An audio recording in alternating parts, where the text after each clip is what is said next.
Saudara putra bungsu Presiden Joko Widodo, Kaisang Pangarep, menorehkan rekor baru di dunia politik. Bagaimana tidak? 2 hari setelah resmi menjadi anggota Partai Solidaritas Indonesia, Kaisang langsung didapuk menjadi ketua umum. Kaisang menyebut, politik adalah jalan ninja kita, anak-anak muda. Ia mengaku ingin ikut berjuang menghapus pesimisme dan sinisme terhadap politik. Namun di sisi lain, ada pula yang mencibir langkah singkat Kaisang ini. Dan saudara, sehari setelah resmi menjabat sebagai Ketua Umum PSI, Kaisang menggelar rapat perdana bersama pengurus PSI lainnya. Rapat digelar untuk membahas evaluasi dan strategi PSI jelang pemilu 2024. Rencananya PSI juga akan melakukan pertemuan atau tradisi sowan ke partai politik lain, bahkan ke Presiden Joko Widodo. Selamat malam. Terpilihnya Kaisang menjadi Ketua Umum PSSI menuai respons beragam, mulai dari Ketua DPP PD Perjuangan Puan Maharani yang mengucapkan selamat pada putra bungsu Presiden Joko Widodo itu. Puan pun mengaku biasa saja dengan langkah yang diambil Kaisang, yang berbeda pilihan politik dengan ayah dan anaknya. Dan kakaknya maksud saya. Sementara Presiden Joko Widodo meyakini Kaisang sudah mempertimbangkan keputusannya dengan baik. Saya sudah terbiasa seperti itu, bahwa kalau sudah berkeluarga, sudah pagi, sudah punya istri, sudah punya rumah sendiri, ya harus tanggung jawab, harus mandiri. Apa yang sudah diputuskan pasti sudah dihitung, baik buruknya dihitung risikonya. Nah, Kaisangnya ada konsultasi ke Bang? Ya, minta doa restu, orang tua ya saya restui. Gitu. Sedangkan kritik datang dari politikus Partai Keadilan Sejahtera Tifatul Sembiring. Dalam cuitan di akun media sosialnya, anggota DPR dari PKS periode 2019-2024 itu menyoroti proses pemilihan Kaisang menjadi ketua partai yang instan. Ia bertutur, cara memilih ketum parpol ada yang lewat Munas, adakan kongres, sidang majelis syuro, hadir perwakilan daerah-daerah. Nah ini yang terbaru, main tunjuk ala kayak milih ketua arisan. Diundang ke acara partai baru aja duduk, bro lo jadi ketum ya. PSI pun menyebut bicara soal ketua umum, partainya termasuk konsisten dalam melakukan regenerasi. Meski usia partai masih terhitung muda, yakni 9 tahun, namun PSI sudah memiliki 3 ketua umum. Wakil Ketua Dewan Pembina PSI, Grace Natali, justru menyinggung partai-partai yang lebih senior dinilai sulit melakukan regenerasi. Usia kami belum banyak, baru 9 tahun, nanti di tahun depan itu baru 10 tahun begitu. Tapi PSI kami cukup bangga di usia yang baru 9 tahun ini tidak hanya kaderisasi yang telah kami lakukan tapi juga regenerasi. Meskipun masih bocil, kami sudah berhasil menelurkan 2 ketua umum, sudah sampai ke ketua umum yang ketiga, di mana kalau kita berkaca pada partai-partai yang lain, ada yang umurnya sudah jauh lebih banyak, kaderisasinya kami yakin jauh lebih baik, tetapi belum juga melakukan regenerasi. Sementara Ketua Umum Partai Kebangkitan Bangsa, Mohaimin Iskandar berkomentar bahwa kehadiran Kaisang di dunia politik memberikan angin segar dan warna baru pada panggung politik nasional. Di sisi lain, kehadiran Kaisang juga patut diwaspadai, mengingat ada sosok sang ayah, Presiden Joko Widodo di belakangnya. Kaisang sendiri menanggapinya dengan berseloroh. Backingnya hanya sang istri, Erina Gudono. Mengucapkan selamat kepada putra Pak Presiden, Mas Kaisang.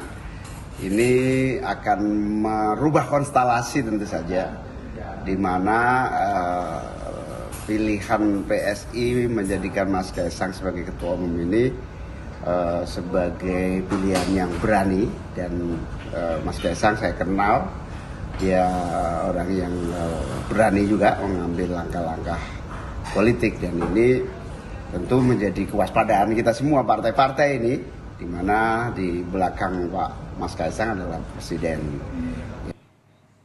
Tanyanya ke Caimin, kenapa waspada ke kita kan? Kok malah tanyanya ke ini, ke kami. Tanya ulang. Karena mau gimana pun kan ya kita lihat kemarin di 2019 dapat berapa kemarin? 1,89%.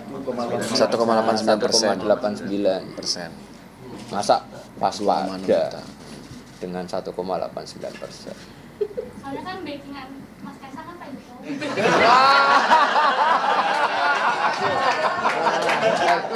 Nah, dari tadi ngomong gitu kan. Susah banget.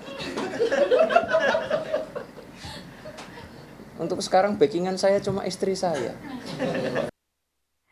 Ya, dan saudara baru saja menjabat sebagai Ketua Umum PSI, namun Kaisang sepertinya harus segera bersiap mendapatkan tawaran-tawaran kerjasama politik.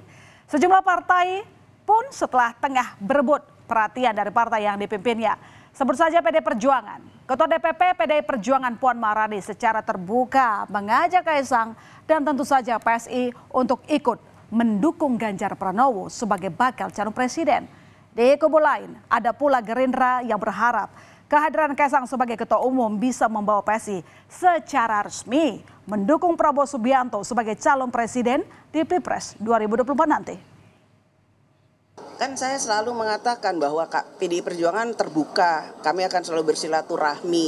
Namun memang semua partai itu mempunyai strateginya masing-masing dalam merangkul atau kemudian memenangkan capresnya. Jadi ayo Mas Kaisang ikut PDI Perjuangan aja yuk. Ke Gerindra sejauh ini gimana? Ya kalau kami itu kan tondo-tondo ya. Walaupun belum resmi tapi sudah tondo-tondo ya. Semoga bagus. Lalu bagaimana sebenarnya arah dukungan PSI dalam Pilpres 2024 nanti? Melalui pidato pertamanya sebagai Ketua Umum PSI, Kaisang Pangarep meminta agar diberikan waktu untuk mempertimbangkan terkait sosok baca pres yang setidaknya memiliki visi misi yang sejalan. Menurut Kaisang, baik Prabowo maupun Ganjar memiliki kedekatan dan hubungan baik. Namun dirinya akan kembali mendengarkan secara langsung gagasan-gagasan dari masing-masing baca pres sebelum menentukan arah dukungan. Kita masih kita berkoordinasi dengan seluruh DPD dan DPW. Mereka pengennya apa, kita juga sambil menunggu siapa yang terbaik untuk kita dukung ke depannya. Balik lagi, yang penting siapa yang kita dukung itu visi dan misinya sama dengan PSI. Sepak terjang Kaisang Pangarep di dunia politik sebenarnya masih sangat prematur.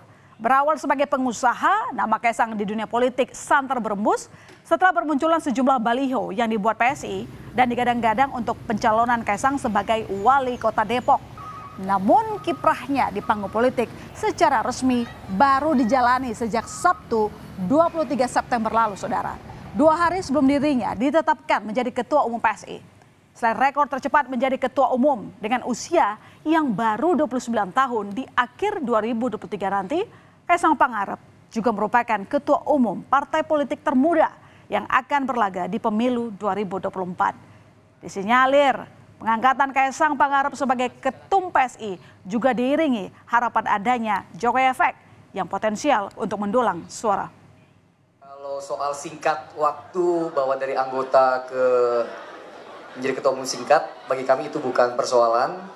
Selama semua kader se-Indonesia percaya ya, bahwa Mas Kaisang akan memimpin PSI untuk menang pada 2024. Menurut saya ini sama-sama diuntungkan, Kaisang maupun PSI. PSI memerlukan tokoh publik sepopuler Kaisang, apalagi beliau adalah anak presiden, popularitas 80%. Terakhir Gallup menyebut net approval rating Presiden Jokowi paling tinggi dibanding banyak pemimpin dunia. Yang kedua, Kaisang juga perlu aktualisasi. Kalau misalnya masuk ke partai lain, belum tentu langsung jadi ketua umum. Memang perlu perjuangan, ini jalan ninja seorang Kaisang, tetapi saat yang sama juga akan menjadi semacam batu ujian. Apakah bisa menjadi semacam game changer sehingga PSI bisa lolos parliamentary threshold? Dengan nama besar Jokowi yang seolah melekat pada sosok seorang Kaisang, ia pun meminta dukungan dari relawan Jokowi yang belum terafiliasi dengan partai tertentu untuk bergabung bersama PSI. Seperti hari ini, saudara, Kaisang bersama PSI meminta restu dan dukungan dari barisan relawan Jokowi Presiden Bara JP untuk bisa memenangkan PSI. Kiprah Kaisang pun diuji, apakah nantinya ia bisa menarik pendukung Jokowi dari partai politik lain untuk beralih ke PSI. Kini sebagai Ketua Umum PSI, Kaisang langsung mendapat 2 pekerjaan rumah utama, yakni mengatur strategi agar PSI masuk dalam jajaran parlemen di pemilu mendatang, serta mengambil keputusan mau kemanakah arah dukungan PSI untuk bakal calon presiden yang akan diusung nanti.